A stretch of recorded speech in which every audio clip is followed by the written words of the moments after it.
సికింద్రాబాద్లోని doctor Narayana college of hotel మేనేజ్మెంట్లో 100% job guarantee 966365 Andhra Pradesh deputy సీఎంగా ప్రమాణ స్వీకారం చేసిన జనసేన పార్టీ అధినేత పవన్ కళ్యాణ్ బాధ్యతలు ఎప్పుడు తీసుకుంటారా అని ఫ్యాన్స్ తో పాటు జన సైనికులు ఎదురు చూస్తున్నారు. కీలకమైన 5 శాఖలు పవన్ కు దక్కడంతో ఆయన పనులు ఎప్పటి నుంచి మొదలు పెడతారా అనే ఉత్కంఠ కొనసాగుతోంది. అయితే దీనిపై జనసేన క్లారిటీ ఇచ్చింది. పవన్ బాధ్యతలు చేపట్టబోయే తేదీపై అప్డేట్ ఇచ్చింది.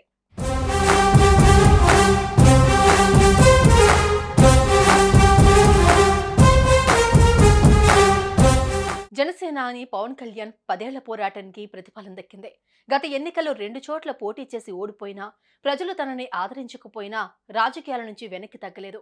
పట్టు వదలని విక్రమార్కుడిలా మళ్లీ ఎన్నికల్లో పోటీ చేశారు. ఈసారి తను ఎమ్మెల్యేగా గెలవడమే కాదు, జనసేన పోటీ చేసిన 21 ఎమ్మెల్యే, 2 ఎంపీ స్థానాల్లో విజయ్ బావుట ఎగురవేశారు.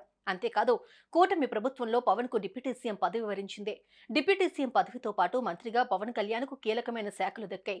పంచాయతీరాజ్ శాఖ, గ్రామీణాభివృద్ధి, గ్రామీణ నీటి సరఫరా శాఖ, అటవీ, పర్యావరణ శాఖ, సైన్స్ అండ్ టెక్నాలజీ శాఖలు పవన్ వద్ద ఉన్నాయి.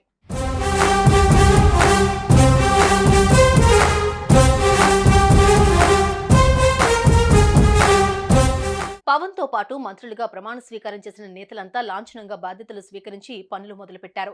జనసేన మంత్రి నాదెండ్ల మనోహర్ సమీక్షలు, తనిఖీలు అంటూ హడావుడి చేస్తున్నారు. కానీ పవన్ కళ్యాణ్ మాత్రం ఆ విషయంలో ఆలస్యం చేస్తున్నారు. మంత్రిగా ఆయన ఇంకా బాధ్యతలు స్వీకరించలేదు. అయితే దీనిపై జనసేన అప్డేట్ ఇచ్చింది. పవన్ కళ్యాణ్ పదవీ బాధ్యతల స్వీకరణకు ముహూర్తం ఖరారు చేసింది.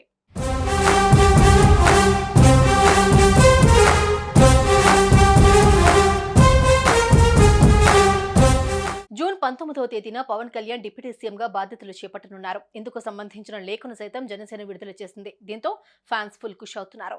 ఆయన అభిమానులు ఆల్ ది బెస్ట్ చెబుతున్నారు. పవన్ కళ్యాణ్ ఆలోచనలకు, జనసేన సిద్ధాంతాలకు అనుగుణంగా అన్న శాఖలను కేటాయించడంతో పార్టీ శ్రేణుల్లో హర్షాతిరేకాలు వ్యక్తమవుతున్నాయి. ఇక డిప్యూటీ సీఎంగా బాధ్యతలు తీసుకున్న వెంటనే పవన్ ఎలాంటి నిర్ణయాలు తీసుకోబోతున్నారు అనే ప్రశ్నలు వినిపిస్తూ ఉన్నాయి.